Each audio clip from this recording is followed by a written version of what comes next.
सब लोगों का बहुत बहुत स्वागत करता हूँ यहाँ पर। Thank you for coming. Film के बारे में थोड़ा सा बताता हूँ मैं। ये फिल्म जो है 4 घरेलू महिलाओं की कहानी है और ये उन महिलाओं की कहानी है जो अपने घरों में सुबह 4:30 बजे 5 बजे उठती हैं, फिर उसके बाद बच्चों के टिफ़िन से लेकर के, पति के टिफ़िन से लेकर के, घर के सारे काम काज करते करते रात को लेट नाइट सोने जाती हैं। और ऐसी एक रूटीन ज़िंदगी वो बरसों से, सदियों से जीती चली आई हैं। तो ऐसी 4 औरतें एक एडवेंचर ट्रिप पर निकलती हैं और कैसे उनका पूरा जीवन बदलता है, उसकी कहानी है ये। तो बाकी तो ट्रेलर देखकर आप लोगों को काफ़ी कुछ अंदाज़ा लगा ही होगा, लेकिन बहुत मज़ेदार ढंग से कही गई कहानी है। रिश्तों की कहानी है, लेकिन बहुत मज़ेदार ढंग से कही गई कहानी है। और बाकी आगे आप लोग जो भी सवाल पूछना चाहें, बात करना चाहें। Thank you. मेरा नाम गौरव है, मैं न्यूज़ रूम पोस्ट से हूँ। बहुत समय से एंटरटेनमेंट की खबरें कवर करता हूँ। सबसे पहले आपसे जो डायरेक्टर हैं कमल जी, आपसे जानना चाहूँगा कि आज के समय में बहुत सी रिपोर्ट्स हैं जो कहती हैं कि जो सिनेमा घर है, बॉक्स ऑफिस जो है, वहाँ पर लार्जर देन लाइफ जो है वो सिनेमा चलता है। वहाँ पर वो सिनेमा चलता है जो मास ऑडियंस को जो है पसंद आए। आपकी फिल्म में मास ऑडियंस के लिए ऐसा क्या खास है? लार्जर देन लाइफ आपकी फिल्म में ऐसा क्या है जिसके लिए ऑडियंस आपको देखने आए? उसके बाद मेरा सवाल स्वरा जी से है और आप तीनों से है कि आप अपने किरदार की इमोशनल जो एस्पेक्ट्स हैं उसके बारे में बताएं। स्वरा जी ने अभी कुछ दिन पहले एक चैनल को इंटरव्यू दिया था जिसमें उन्होंने कहा था कि जो बॉयकॉट चलता है, जो बॉयकॉट ट्रेंड चलता है, वो कोई एक लोग हैं, एक वर्ग है, वो करता है। मैं स्वरा जी से जानना चाहूँगा ऐसा कौन सा पैमाना उनके पास है जिससे वो ये तय करती हैं कि बॉयकॉट जो है वो कोई एक गैंग करती है या कोई एक वर्ग करता है। आपने सैफ्रॉन कलर का नाम भी किया था, जिक्र किया था, उसके बारे में भी आपसे जानना चाहूँगा। ठीक है, आपके पहले सवाल का जवाब देता हूँ मैं कि पहली बात ये कि लार्जर देन लाइफ सिनेमा और रियल सिनेमा, दोनों सिनेमा ने दुनिया में अपनी पहचान बनाई है। ऐसा नहीं है कि जो रियल सिनेमा है वो मज़ेदार नहीं हो सकता, इंटरेस्टिंग नहीं हो सकता। और इसकी मॉस अपीलिंग इसलिए भी बहुत है क्योंकि ये उन महिलाओं की कहानी कह रही है जिनको आज तक हाशिए पर रखा गया है और आज तक जिनके बारे में जो थैंकलेस लाइफ अपनी जीती चली आई है और जिनके बारे में कभी शिद्दत से बहुत सेंसिबल होकर खुद के घर के लोगों ने ही कभी सोचा नहीं है। तो ये कहानी उन औरतों के बारे में है और उनके जीवन के कुछ सपनों की कहानी भी ये कहती है। तो मेरे ख्याल से तो इसकी अपील बहुत है और हिंदुस्तान की हर महिला को ये फिल्म देखनी चाहिए और महिलाओं को ही क्यों, उनके साथ में घर के सारे लोगों को देखनी चाहिए। तो उनको जरूर कहीं ना कहीं जो है ना उनके दिल को ये बात छुएगी, मेरा विश्वास है इस फिल्म के साथ। So, इस फिल्म में मैं I am playing the character of Neha, जो बहुत ही आइसोलेटेड है उसकी ज़िंदगी में। She is isolated from her husband, she is isolated from her in-laws, her parents, her यार्स, her child and from her self. मैंने ऑलवेज ऐसे कैरेक्टर्स प्ले किए हैं यूजुअली अब तक जो एक अर्बन सेटिंग में हो। तो ये पहली बार मुझे मौका मिला to play a character which was about a housewife from a small town. So I really loved the script the first time I heard it. I think Kamal sir has written a very empathetic and a nuanced script, and I connected with Neha immediately because I think हम सब अपने आप को कहीं ना कहीं जब life चल रही है ना, अडल्टिंग चल रही है, हम अपने आप को भूल जाते हैं और आपके यार जो हैं वही होते हैं जो आपको याद दिला देते हैं कि आप क्या हो, कितनी खूबसूरत हो, आपका दिल कितना खूबसूरत है। So for me that is what I connected with in this film. Okay, Hindi better रहेगा मेजॉरिटी के लिए कि इंग्लिश? हिंदी। अच्छा, सो मेरे लिए जब मैंने ये फिल्म पहली बार कमल जी से सुनी, my first reaction was I have to do this film. मैं एक आउटसाइडर हूँ, I am not an industry kid, तो हमारे लिए एक अच्छी स्क्रिप्ट जिसमें आपका अच्छा किरदार हो, स्ट्रॉन्ग किरदार हो, जहाँ आपका परफॉर्मेंस के लिए स्कोप आपको मिले, वो बहुत कम होते हैं। I am being really honest. We get good scripts with good meaty characters where you can actually perform and show everybody what you are capable of, come very far and few. So one thing I knew for sure, that I'm going to seize this opportunity and make the most of it. But I knew it's not going to be easy. क्योंकि ऐसा किरदार मैंने not only कभी अपने life में छोटी career में नहीं प्ले किया है, बट मैं इस किरदार के आसपास भी आई वॉज नॉट एक्विंटेड और फेमिलियर टू एनीथिंग और एनीवन अराउंड दिस। गांव की लड़की, मुस्लिम लड़की, ऐसी लड़की जिस पे अत्याचार होता है अपने पति से, अपने इन लॉज से। It was difficult, it was traumatic to say the least, and I hadn't been anywhere close to this, so I knew it's going to be difficult because I've not experienced this. I was I think lucky, fortunate, or I think both director and producer believed in me, gave me this opportunity. But fortunately, like I said, this character for me was a journey. जब मैं ये film shooting के दौरान, in fact I think 5th या 6th day था, जब मैं अपनी स्क्रिप्ट लेके वैनिटी में बैठी थी, and I realized something and I broke down. I just realized how close this is to what my mother had been through. Sakina is a character जो अंदर से बहुत अकेली है, ना माँ, ना बाप, ना भाई, ना बहन। उसका एक ही घर है जहाँ उसकी कोई इज्जत नहीं है, कोई वैल्यू नहीं है।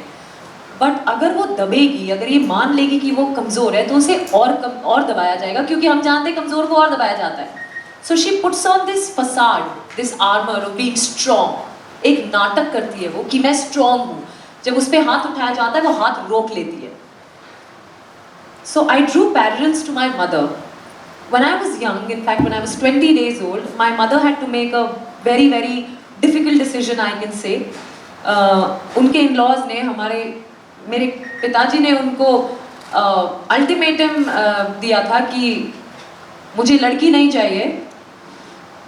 And I was a second girl child, मेरी एक बड़ी बहन थी। तो या आप ये लड़की को रख लें या फिर इस घर में रह लें।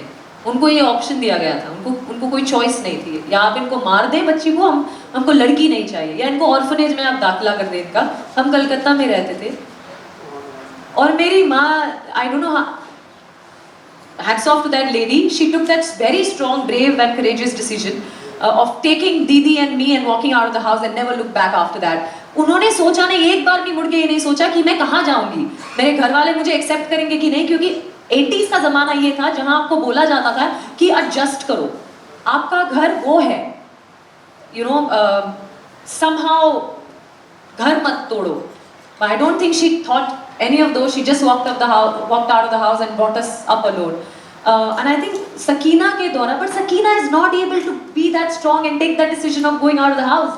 That's when I broke down and realized how powerful and brave my mom's decision was. So for me, this was a very, very cathartic journey of understanding my mother's sacrifices that she's made for us kids. That's what brought me very, very close to this character Sakina.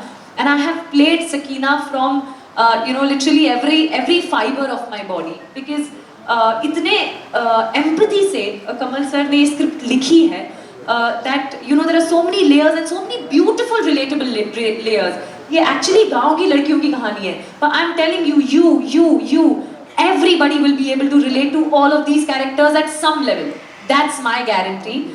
So Sakina for me is not only a character, Jahan Char Yaar is not only a movie for me, and I'm really, really saying this and I really mean it, that for me it's been a journey, and it's been a beautiful, very, very satisfying journey, and I can't be thankful and more grateful to both of you for this, and for these wonderful girls, Meher, we are missing today, for being a part and gifting me such a beautiful journey and such amazing, memorable experiences.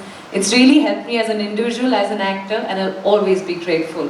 So thank you so much. आप देखें और आप please support करें. Thank you. Hi ma'am. मैं दोबारा repeat नहीं करूँगी इन्होंने जो फिल्म के बारे में कहा. एक छोटी सी बात कहूँगी कि मैंने जब स्क्रिप्ट पढ़ी मुझे विश्वास नहीं हुआ कि एक आदमी ने लिखी है इतनी सहानुभूति से, इतनी बारीक तरीके से, इतने सटीक तरीके से. महिलाओं का जो वैवाहिक जीवन का अनुभव होता है वो इतने खूबसूरती से, इतने मॉडल रूप से इन्होंने कैप्चर किया है, और इतनी जानकारी के साथ. जानकारी जब मैं कहती हूँ, मैं फिजिकल इन्फॉर्मेशन की बात नहीं कर रही हूँ, मैं भावनात्मक जानकारी की बात कर रही हूँ. इतनी भावनात्मक जानकारी से कमल जी ने ये किरदार रचे हैं, ये दुनिया रची है, ये सीन लिखे हैं कि मुझे विश्वास नहीं हुआ कि ये एक पति लिख रहे हैं. ये एक और यही खूबसूरत चीज़ है. मुझे लगता है कि आज के दौर में इतनी बात होती है विमेन सेंट्रिक ऐसा वैसा, बहुत मेरे लिए उम्मीद की बात है, खुशी की बात है कि दो मर्द विनोद बच्चन जी और कमल पांडे जी ने ये कहानी को लेग्स दिए हैं, ये कहानी को विंग्स दिए हैं, जिसमें 4 महिलाओं के अनुभव जो एक तरीके से न सिर्फ इस देश के और हमारे समाज की सारी महिलाओं का अनुभव है, मैं कहूँगी साउथ एशिया, दक्षिण एशियाई जो सब कॉन्टिनेंटल क्षेत्र है उसकी सारी महिलाओं का अनुभव है। क्योंकि मुझे लगता है विवाह और महिला और पारिवारिक जीवन जाति, धर्म, भाषा, प्रांत विशेष या इवन देश विशेष अनुभव नहीं होते हैं महिलाओं के लिए। ये एक बात। मेरा अपना जो किरदार है, शिवांगी नाम है मेरे किरदार का, आज तक मेरे करियर में और शायद मेरी जो पब्लिक इमेज है उसमें भी उसके बिल्कुल विपरीत ये किरदार है। मेरे सारे रोल आज तक थोड़े दबंग रहे हैं, बहुत कॉन्फिडेंट रहे हैं, बहुत फ्लैम्बॉयंट रहे हैं, पर्सनैलिटी से भरे हुए रहे। इनकी भी पर्सनैलिटी है। शिवांगी इतनी दब्बू है बेचारी, वो डरी हुई है ज़िंदगी में, उसकी कॉन्फिडेंस लेवल बिल्कुल ज़ीरो है, वो अंडर कॉन्फिडेंट है और उसके ज़िंदगी का एक ही भय है कि मेरे पति नाराज़ हो गए तो क्या होगा। उसकी पेट लाइन है, ज़रा इनसे पूछ लेते हैं, इन्हें बता देते हैं। मुझे लगता है ये ज़रा इनसे पूछ लेते हैं, मैंने ज़िंदगी में ये शब्द का भी प्रयोग नहीं किया। ऑफ कोर्स मैंने अपने माता पिता से परमिशन ली जब मैं छोटी थी या उनके साथ रहती थी, पर 10 साल से बॉम्बे में रह रही हूँ तो किसी से परमिशन लेने का मौका ही नहीं मिला।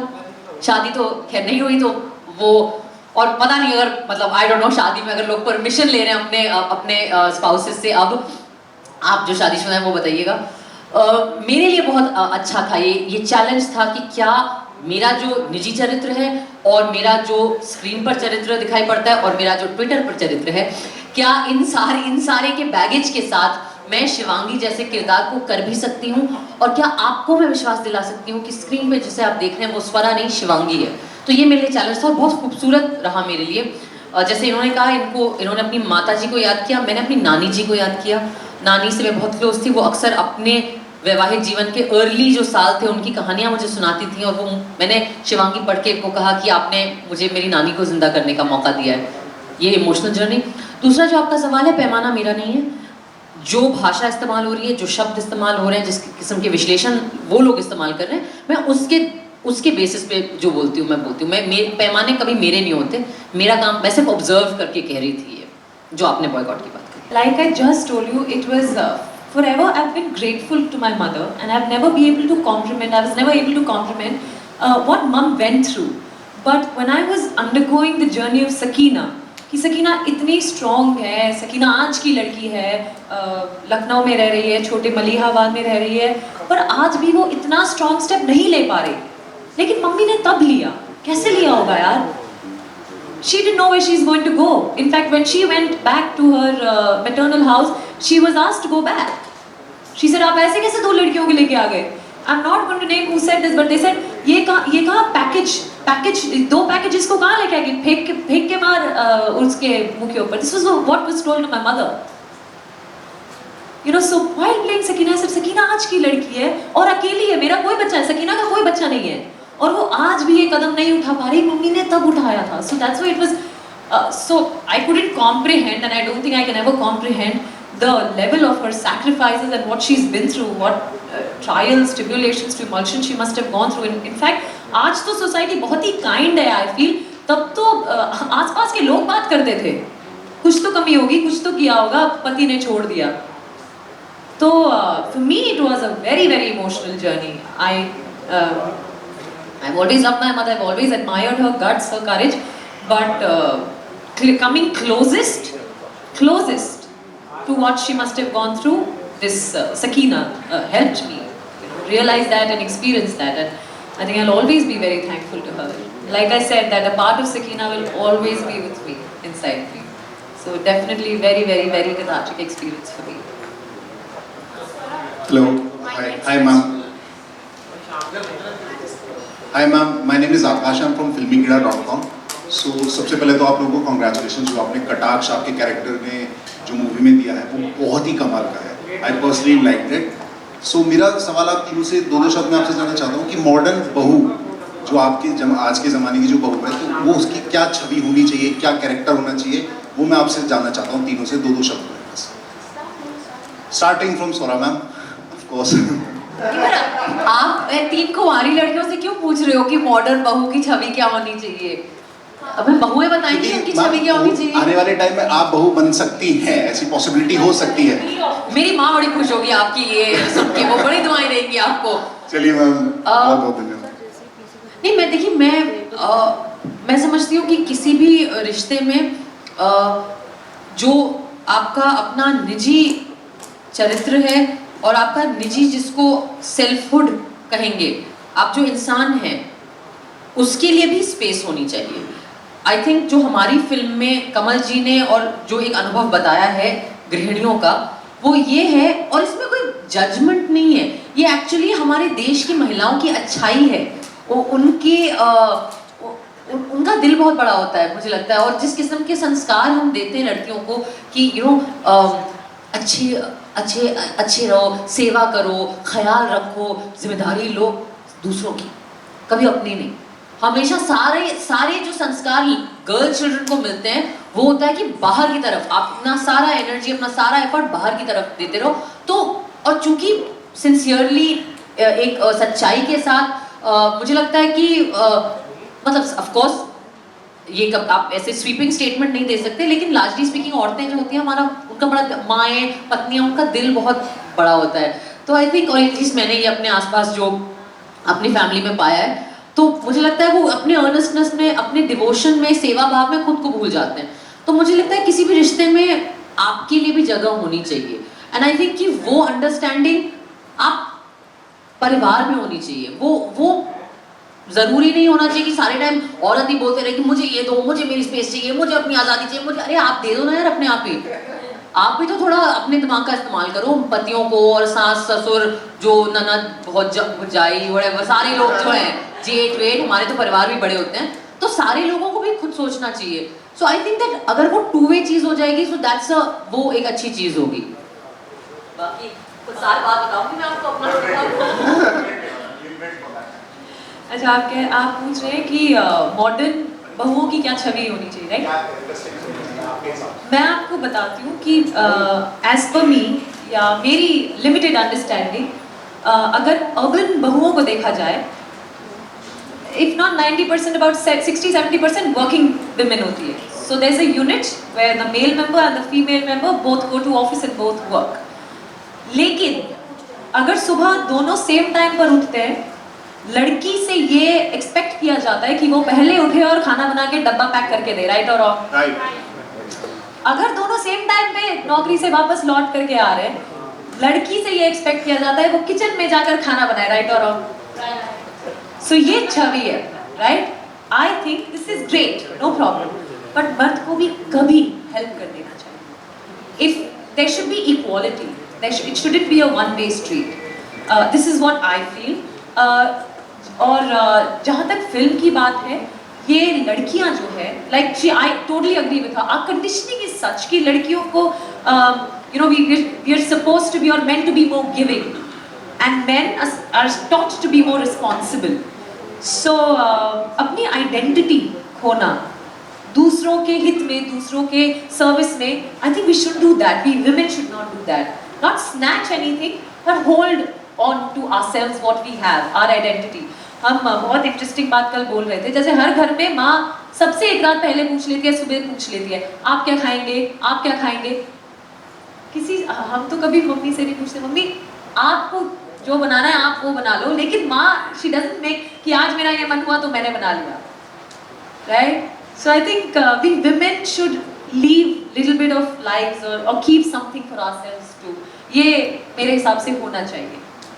हाय थैंक यू. मुझे एक्चुअली ये नई बहू को नहीं पूछना चाहिए, ये सारे न्यू हस्बैंड्स को पूछना चाहिए और बोलना चाहिए कि आपने काम किया घर का, उसके लिए थैंक यू एक्सपेक्ट मत करो. ये एक्सपेक्टेड होना चाहिए कि आप मदद करेंगे, and it will be an equal relationship from everybody in the household. मतलब रिस्पेक्ट तो है, ऑफ कोर्स वो देंगे एक दूसरे को, but this question is to the new husbands, not to the new बहूज. इसलिए शादी नहीं हो रही हमारी. Hi Shikha. Hi. My question to you and Swara to you and Pooja to तीनों से है. बट मैं सबसे पहले तो बोलना चाहूँगी स्वरा जी से कि जिस तरीके से आपने बोला कि आपकी इमेज जो बनी हुई है बहुत अच्छी है, आपसे तो मैं भी इंस्पायर हूँ, मुझे बड़ा मजा आता है आपके इतने जवाब देने में। दूसरा मैं बोलना चाहूँगी कि आपने और स्वरा मैम ने साथ में काम किया हुआ है ऑलरेडी, और वो भी 4 फ्रेंड्स की ही कहानी है। एक बार दोबारा आप लोग आए हैं साथ में, आपकी और अभी जो बॉन्डिंग है वो बहुत अच्छी रही होगी, लेकिन पूजा मैम आपका एक्सपीरियंस कैसा रहा पूजा जी के साथ शिखा और स्वरा?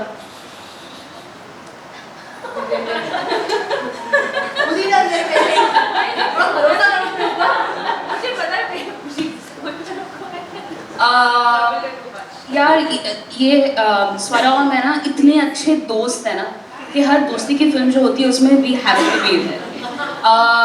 इस फिल्म में मेरी एक पुरानी यार जो है स्वरा और 2 नए यार मिले जो है महर और Pooja. It was absolutely fantastic from the word go, क्योंकि हमारे सेकंड रीडिंग के बाद हम एक डेट पे चले गए the 4 of us and never have I ever game शुरू की और सारी हिस्ट्री, फ्यूचर, ड्रीम्स, एस्पिरेशंस सब डिस्कस कर लिया।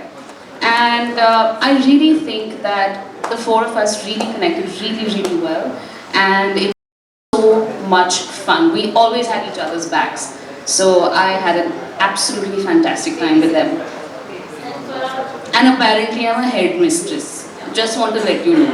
We all have titles, by the way. मतलब कुछ बहुत फर्क नहीं है मेरे जवाब में।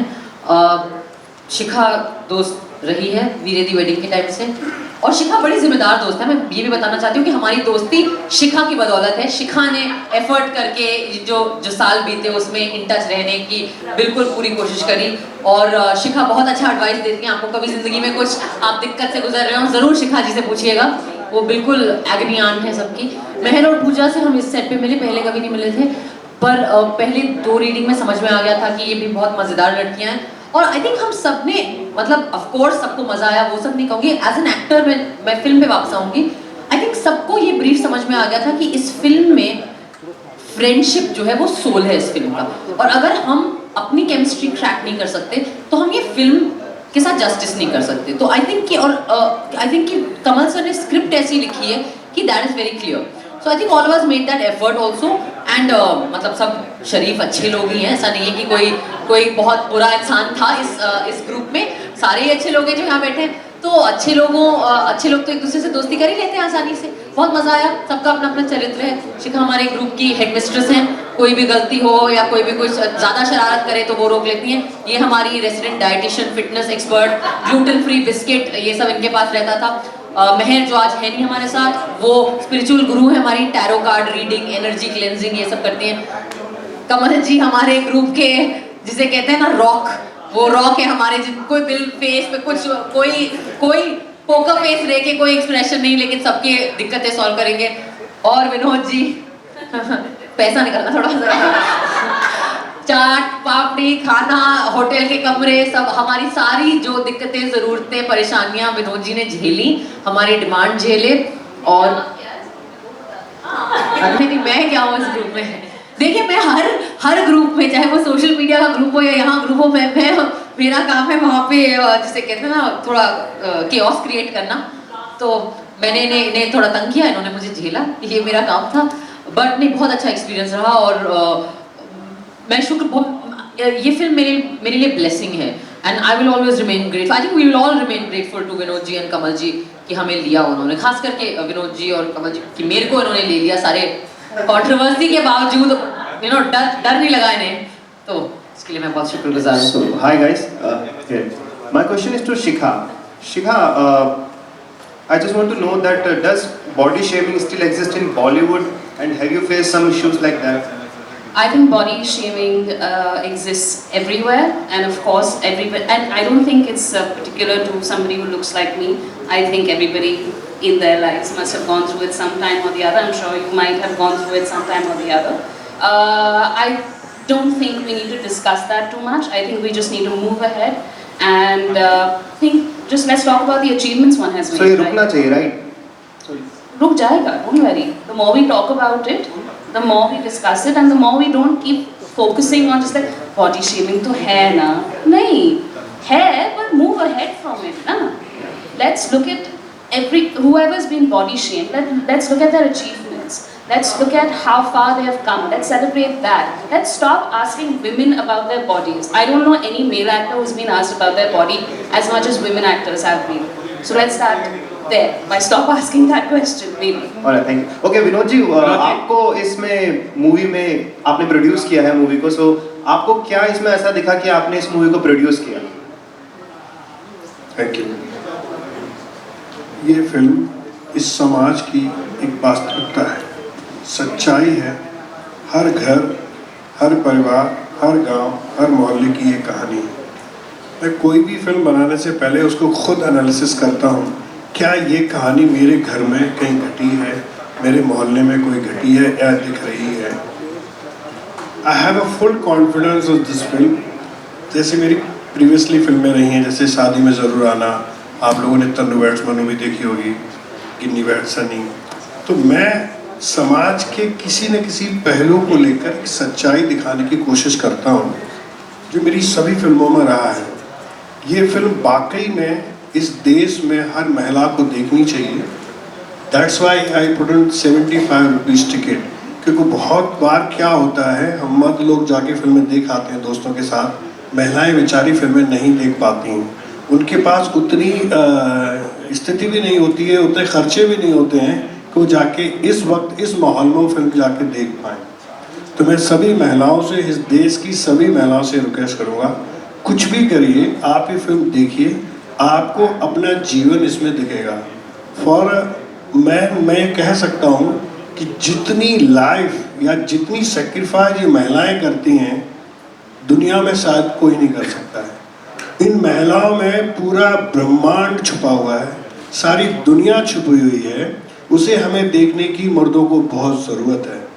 वो जब पैदा होती हैं तब वो अपनी माँ पे आश्रित होती हैं, जब वो 8-10 साल की होती हैं तो उन्हें भाई चाहिए सुरक्षा के लिए, जब वो बड़ी और होती हैं तो बाप चाहिए शादी के लिए, फिर जब वो दूसरे घर में जाती हैं तो उसे चाहिए पति खर्चे के लिए, उसकी देख रेख करने के लिए, फिर जब उनके बच्चे हो जाते हैं तो वो बच्चों पर आश्रित होती हैं, सारा जीवन उनका डिपेंडेंट होता है। फिर जब वो मर भी रही होती हैं तब भी ये समाज ने सिखाया है कि काश मेरी चिता को आग आप ही लगाना। तो सारा जीवन उनका जो है ना, वो दूसरों पे आश्रित है, वो दूसरों के लिए जीती हैं, वो अपने लिए नहीं जी पाती हैं। मैंने इस फिल्म में दिखाने की पूरी कोशिश की है कि आप आधा घंटा भी अपने लिए जियो, एक दिन भी अपने लिए जियो, 24 घंटे कम से कम एक दिन अपने लिए सोचो और अपने लिए जियो। That is why thought of for this film, that's why I make this film. मुझे इसमें मेरा मोहल्ला, मेरा गांव, मेरा देश दिख रहा है। That's why I make this film. Kamal ji, मेरा सवाल आपसे इधर। कमल जी, जब आप कहानी लिख रहे थे तो आपके मन में जो है ये किरदार जो आपने इसमें लिए हैं, ये पहले से चल रहा था या बाद में आपने चयन किया? एक बात तो ये, दूसरा ये, सौंदर्य प्रोडक्शन हमेशा अच्छी फिल्में देती आई है, तो इसमें आपका जो है बच्चन जी से कॉन्टैक्ट किस तरह से हो? देखिए, सौंदर्य प्रोडक्शन से मेरा रिश्ता इस फिल्म से पहले से है। मैंने इससे पहले सौंदर्य प्रोडक्शन के लिए शादी में ज़रूर आना लिखी थी, तो वो फिल्म लिखी थी, उसी फिल्म से हमारा रिश्ता बना। और इस फिल्म में ये जो किरदार है ना, इनको मैंने बचपन से देखा है। और मैं जहाँ मैं बड़ा हुआ, फिर जहाँ मैंने पढ़ाई की, बहुत सारी जगहों पे, तो और मैं बहुत पढ़ता रहता हूँ, तो मैंने जो है ना इन किरदारों को बहुत करीब से देखा, बहुत करीब से कहीं ना कहीं महसूस किया उनकी तकलीफ़ों को, और उसके बाद मैंने बहुत रिसर्च किया। और ये कहानी जब मैं लिख रहा था तो जैसा स्वरा कह रही थी कि मैं बहुत जिम्मेदारी से लिख रहा था। मुझे मालूम था मैं एक ऐसे मुद्दे पर बात कर रहा हूँ जिस पे 100% सच्चाई होनी चाहिए। तो मैंने इस पर पूरी कोशिश की कि जो इस कहानी की का भावनात्मक पहलू है, जो इसकी सच्चाई है, वो कहीं से भी जो है ना झूठी ना लगे, और ये वो कहानी बने जो हर दिल को टच करे। पूरी कोशिश यही की है। Hello hello team, Vinod ji,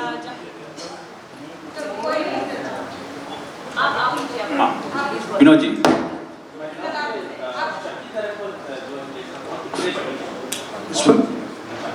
empowerment के लिए बहुत सारी चीजें बनी हैं, तो ये भी एक उसी तरीके की जैसे कोशिश तरीके दिखाई। तो ऐसा क्यों है कि पुरुषों के लिए क्यों नहीं मतलब कोई ना कोई ऐसी पिक्चर लाई जाती है कि महिलाओं के लिए लाई जाती है? तो क्या पुरुष क्या आज क्वेश्चन के है आपका? 100 साल से आप पुरुष प्रधान फिल्में ही देख रहे हैं। महिलाओं को सिर्फ गाना गाने के लिए बुलाया जाता है।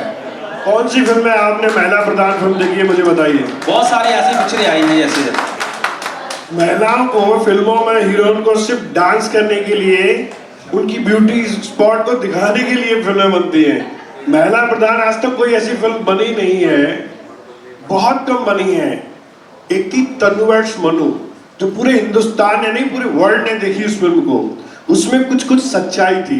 फिर मैंने एक फिल्म बनाई शादी में जरूर आना, उसमें भी एक लड़की जो कहती है कि मैं शादी के बाद भी पढ़ना चाहती हूँ, क्या आप मुझे अलाउ करेंगे, वो भी एक महिला प्रधान फिल्म कहती है। तो फिल्म समाज में हर तरीके की चीजें हैं जो महिलाओं के तो पास 50% पॉपुलेटिव हो। हमारे हिंदुस्तान में 150 करोड़ पब्लिक है, 50% महिलाएं हैं, तो कितनी फिल्में महिलाओं के ऊपर बनी है? 4, 5, 2, 3। सच्चाई वाली फिल्में कहाँ बनी है? आप बताइए कौन सी फिल्म आपने देखी है लास्ट 5 साल में जो महिला प्रधान फिल्म है जिसमें हम कह सकते हैं वो सच्चाई है? नहीं, मैं वही कह रहा हूँ, क्या होता है ना, महिलाएं भी बहुत तरीके की हैं। कॉर्पोरेट वर्ल्ड में भी महिलाएं हैं। नहीं नहीं, ऐसा नहीं।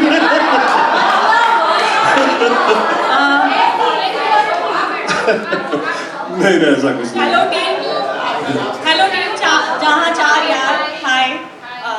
मेरा क्वेश्चन ये है कि कोई भी मूवी अभी इस टाइम पे जो आ रही है उनके साथ पॉजिटिव और नेगेटिव दोनों चीज़ पैरेलल चल रही है।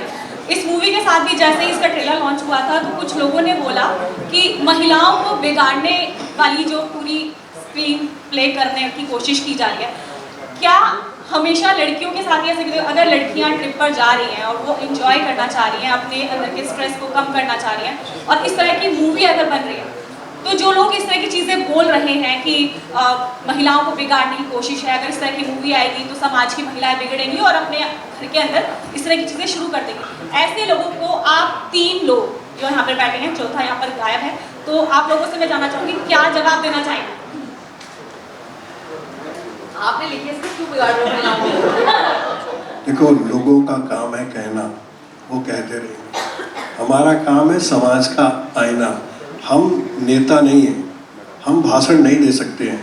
हम अपनी फीलिंग्स को, जो समाज में घट रही हैं घटनाएं, उस फीलिंग्स को हम पर्दे पे लोगों को दिखा के बता सकते हैं, देखो ये वास्तविकता है। तो ये सच्चाई है और सच्चाई की तरह से ही फिल्म देखिए। महिला और पुरुष ये जीवन के 2 अंग हैं, ये 2 चीज़ें हैं, इनके बगैर एक दूसरे से अलग नहीं किया जा सकता है। लेकिन इसका मतलब ये भी नहीं है कि महिलाएं दबी हुई रहें सारा जीवन और पुरुष हमेशा अपने तरीके से सोचे। उनको भी थोड़ा सा टाइम दीजिए, उनको भी थोड़ा सोचने दीजिए, उनके भी ड्रीम को फुलफिल होने दीजिए। आखिर वो तो मैंने आपको बता दिया कि लाइन में कि सारा जीवन उनका डिपेंडेंट है, जन्म से लेकर के मृत्यु तक वो डिपेंडेंट है। तो थोड़ा सा उनको, उनके लिए भी इज्जत दीजिए, उनके लिए सम्मान दीजिए। वो सम्मान की हकदार है, वो हमारी माँ है, वो हमारी बहनें हैं। और मेरे लिए Hindi cinema is a cinema, हमारे लिए बॉलीवुड नहीं है। हमारे लिए बहन और सिस्टर में बहुत डिफरेंस होगा, आप कभी सोच के देखिए। हमारे लिए माताजी और मॉम में बहुत डिफरेंस होगा हमारे सिनेमा में। हमारे में पिताजी और डैड बहुत डिफरेंस होगा। ये जब इन 4-5 वर्ड को सोच लोगी तो आपको हिंदी सिनेमा के बारे में पता चल जाएगा और बॉलीवुड के बारे में पता चल जाएगा। और जस्ट सॉरी, चूंकि आपने बिगड़ने की बात की, बहुत सही कहा, क्योंकि जब वीरे दी वेडिंग आई थी यही इल्ज़ाम वीरे दी वेडिंग पे भी लगा था। तो मुझे सवाल वापस पूछना है दर्शकों से कि यार आपको अगर महिलाएं थोड़ा एंजॉय करती हुई दिख जाएं, अपनी ज़िंदगी जीती हुई दिख जाएं, एक पार्टी करती हुई दिख जाएं, तो आप ये क्या बिगड़ रहा है? ये यही मानसिकता है ना कि आपको लगता है कि आपका समाज टिका हुआ है महिलाओं को कंट्रोल करने में, उनके शरीर को कंट्रोल करने में, उनके चॉइसेस को कंट्रोल करने में, उनके वो अपनी रहन सहन का ढंग, कपड़े पहनना, क्या वो खाती हैं, किससे मोहब्बत करती हैं, किससे शादी करती हैं। सो ये जो मानसिकता है ना सर, ये जो मानसिकता है, ये हम चैलेंज भी नहीं कर रहे यार, हम इसी मानसिकता की दुनिया की कहानी बता रहे हैं। इस फिल्म में माइक भी खुश नहीं है, औरतें ज्यादा बोल रही हैं। इस फिल्म में एक्चुअली कोई झंडा पर्चा मोर्चा कुछ नहीं है। ये बिल्कुल स्वरा भास्कर टाइप की फिल्म नहीं है। ये विनोद बच्चन और कमल पांडे जी और शिखा और बाकी लोगों वाली ये कहानी है। ये एक खूबसूरत कहानी है और 100 साल से जब आपके नायक और जब आपके पुरुष किरदार यही काम कर रहे थे, सिगरेट पी रहे थे, गाली दे रहे थे, दिल तोड़वा रहे थे, वायलेंस कर रहे थे, या कंफ्यूज थे, या एंग्स्टी थे, एंग्री यंग मैन, मतलब हमारे एक पूरा दौर एंग्री यंग मैन, तब किसी को दिक्कत नहीं हुई। भाई आपकी हीरोइन कंफ्यूज हो गई थोड़ा तो हो बिगाड़, समाज ही बिगड़ रहा है और पुरुषों के हक छिन जाएंगे, ऐसा नहीं है। और दूसरी चीज, I just feel and I will say it very quickly, मुझे लगता है ये आइडिया कि अगर एक वर्ग बराबरी मांगे या बराबरी पे आ जाए तो दूसरा वर्ग नीचे चले जाएगा, दैट्स नॉट ट्रू। हमें समाज को एक वर्टिकल लाइन, हायरार्किकल नहीं देखना चाहिए, हमें हॉरिजॉन्टल लाइन की तरह देखना चाहिए कि सारे वर्ग एक लेवल पे आ जाएं। I feel and I think उसका स्पेस पॉसिबल है। Hello everybody. First of all, you guys are looking very beautiful today. Thank you. Thank you. Yes. So I'm Pooja Bharti from One One News. I have a question for Swara, for you. So हमने देखा है कि हर क्षेत्र में महिलाएं कमाल कर रही हैं. Outstanding all women are. So how Hindi cinema has changed for women through years? For women through years. For women through years. सालों से कैसे हिंदी सिनेमा महिलाओं के लिए बदल रहा है? नहीं, मुझे लगता है सबसे बड़ा बदलाव ये है कि जो कि मैंने अभी जिसका जिक्र किया कि अब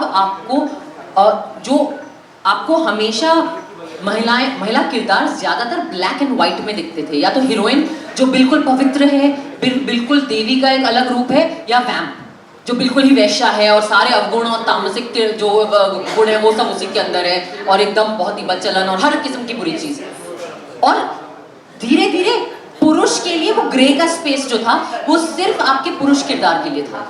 पिछले 10 साल में आपने देखा है कि वो जो ग्रे का स्पेस है जो हर इंसान के अंदर होता है, हाँ, आप अपने लिव्ड रियलिटी, अपना जो लिव्ड अनुभव है, कोई भी पूरी तरह से अच्छा नहीं होता और पूरी तरह से बुरा नहीं होता। वो सिर्फ मतलब भगवान ही पूरी तरह से सारे गुणों के साथ हो सकते हैं, इंसान नहीं होता है। तो आई थिंक कि वो जो ग्रे का स्पेस है जिसपे वर्चस्व पुरुषों का था इतने सालों से, मैं सिर्फ फिल्मों की बात कर रही हूँ, हमारी फिल्मों ने पिछले 10 सालों में वो जगह दी है महिलाओं को, and that's the biggest change, and that change has happened because कैमरे के पीछे भी ज्यादा महिलाएं आई हैं, एंड बिकॉज आपकी जैसी महिलाएं जो दर्शक हैं और आपने अपनी आवाज उठाई है by social media, by the reviews your writing, by your Twitter comments, by किसी हेलो, ये यू नो व्हाटएवर, जो so that I think is the process, and that's the biggest change for me. And I think the biggest change also that has happened is that the men in the room have taken notice of this and allowed that space and that conversation and that dialogue, you know, without it being such a stressful thing or conflicted thing. Yeah. Yeah, actually, they are working. Very important for films like Dheere Wedding and Jahan Chaliya to make money. Yes. Because then a person like Vinod Bachchan, तो ये बेचारे काफी ये फिर भी थोड़े अच्छे हैं, पर एक नॉर्मल जो बिजनेसमैन है उसे लगेगा कि हाँ वो मुनाफा देखेंगे, उन्हें लगेगा कि यार देखो फिल्म काम कर रही है, सब्जेक्ट काम करे तो और बना सकते हैं। So that's why also it's important that these films make money. So it's a real. Hi everybody, this is Ishka from Hindustan Darbhan. मेरा क्वेश्चन, हेलो मैम, एक minute. Hi, this is Ishika from Hindustan दर्पण। मेरा question आपसे ये था कि अभी भी बहुत सारी महिलाएं हैं जो इस चीज़ से गुजर रही हैं, ना उनके पास 4 यार होते हैं, ना गोवा जाने का कोई चांस होता है, ना ऐसी कोई अपॉर्चुनिटी नहीं होती कि वो बाहर आके बता सकें या बात कर सकें, और बहुत सारी ऐसे भी होंगी जो शायद आपकी मूवी तक पहुंच भी ना पाए। तो उनको आप क्या मैसेज देना चाहेंगे? आप तीनों क्या मैसेज देना चाहेंगे? सर आप पूछ लीजिए, आप ही पूछ लीजिए। हाँ, पूछे? हाँ जी। तो मैम ये बताएं कि आपका कैरेक्टर भी थोड़ा बहुत तो चालू है, शुरू है तो अब क्योंकि आपका एक महिलाओं का रोल आपने लिया है, इसमें महिलाएं हैं, घर की गृहिणी हैं, तो आगे नहीं लगता कि हमें कहीं ना कहीं ब्रेक ही इस तरीके से मिलता रहे कि नए हीरो के साथ कहीं चांस ना मिले फिल्म में, आगे चल के एक कंसेप्ट मिल जाए कि वुमेन ही हैं हम, महिलाएं साथ में महिलाएं हैं। और आप मुझे मजबूरी में करिए क्या मैंने ये फिल्म? नहीं, मैं बात मजबूरी की नहीं कह रहा हूँ, क्वेश्चन पूछ रहा हूँ, ऐसा मैं ये कह नहीं वो समझ मैं ये पूछ रहा हूँ कि एक रोल जो आप कर रही हैं कि ये एक महिला का रोल आप कर रही हैं, वुमेन्स हैं, शादीशुदा महिला का रोल कर रही हैं कहीं, और बाद में ये रहता है कि हमें हमेशा रोल ऐसा ही ना मिलता रहे, कहीं ना हीरो के साथ हमें चांस ना मिले, कहीं ऐसा ट्रेन लग जाता है आज की डेट में।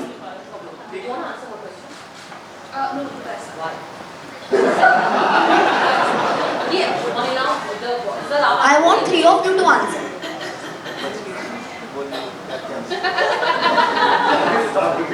आप एक बार रिपीट कीजिए। क्वेश्चन ये था कि अभी भी अगर हम यहाँ पे बैठ के बात कर रहे हैं, बहुत सारी औरतें हैं जो इस चीज़ से अभी भी गुजर रही हैं।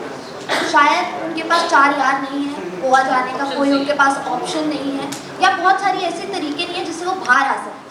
और सेकेंडली जितने भी मतलब लोग होते हैं, हो सकता है आप तक, आपकी मूवी तक भी वो औरतें ना पहुँच पाएँ इस समय, तो उनको आप लोग क्या मैसेज देना चाहेंगे कि बाहर कैसे आएँ? क्योंकि सबके पास ऑफकोर्स गोवा जाने का ऑप्शन नहीं होता, बैचलर्स के पास नहीं होता, आप तो फिर मैरिड को लेकर जा रहे हैं। देखिए इसमें क्या है, जरूरी नहीं है कि फिल्म देखकर आपको गोवा ही जाना है, और ये भी जरूरी नहीं है, और ये भी जरूरी नहीं है कि गोवा ही आपको जीने का रास्ता बताएगा। ठीक है, आपको ये प्रेरणा मिलेगी कहीं ना कहीं ये फिल्म देख करके कि अपने बारे में भी हमें कुछ सोचना चाहिए। रिश्तों के बीच में रह करके भी अपना अस्तित्व बचाना पड़ता है, अपनों के बीच रहकर भी अपना अस्तित्व बचाना पड़ता है। ये सोच अगर मिल गई ना तो फिल्म का मैसेज करेक्ट हो जाएगा। मुझे याद है, मैं उस बात पे आता हूँ, आप शायद ये सवाल कर रही थी कि बेटियाँ बिगड़ रही हैं। मुझे बहुत पहले, नहीं लोग कह रहे हैं, बहुत पहले की बात बता रहा हूँ मैं एक फैमिली में कुछ समय के लिए पीजी था, तो उनकी बेटी बाहर पढ़ने जाना चाहती थी, तो उनकी एक बुआ आई हुई थी घर में, और वो बहुत हंगामा कर रही थी, बिगड़ जाएगी लड़की है वो, तुम क्या समझ रहे हो, यहाँ से इलाहाबाद से उतनी दूर कैसे जा सकती है। तो फादर ने एक बहुत अच्छी बात कही थी उनकी माँ को। माँ ने बोली, देखो दीदी जितनी बातें कर रही हैं, फादर ने कहा था बिगड़ेगी नहीं, उसे कैसे जीना है शायद सीख जाएगी, समझ जाएगी उसे आगे जीना कैसे, बिगड़ेगी नहीं। बेटियाँ बाहर निकलती हैं, बिगड़ती नहीं है। हर जरूरी नहीं कि बेटियाँ बाहर निकलेंगी तो बिगड़ ही जाएंगी, हो सकता है वो जाग जाएँ, हो सकता है वो उनको समझ ज़्यादा मिले कि हमें अपनी लाइफ जीने का अपने तरीके से कैसे जीना है। लड़की को हक होना चाहिए उसे अपनी लाइफ कैसे जीनी है, ये अधिकार मर्दों को नहीं मिलना चाहिए। वो टाइपकास्ट वाला सवाल उन्होंने पूछा था। मुझे लगता है सर टाइपकास्ट होने के डर से अगर हम चॉइसेस करेंगे तो हम कोई रोल नहीं कर सकते, क्योंकि वो रिस्क हर रोल के साथ रहेगा। तो इसलिए मुझे लगता है हम में से कोई भी शायद नहीं, ये कोई भी निर्णय लाइफ में भय के बेसिस पे नहीं लिया जाना चाहिए। और मुझे लगता है हम सब ने अपने करियर्स में रूल्स तोड़े हैं, और हम सब ने अलग अलग किस्म का काम किया है। मैं अपने करियर के बारे में तो बोल ही सकती हूँ कि हर वो काम किया जो लोगों को लगा कि अरे इसमें ये रिस्क है, उसमें वो रिस्क है। अगर आप सारे नियम तोड़ दोगे ना तो वो आपको किसी बॉक्स में टाइपकास्ट कर ही नहीं सकते, आप फिट ही नहीं आ रहे कहीं पे, तो फिर आप अपना ही अपनी जर्नी बनाइए। तो ये मेरा मानना है।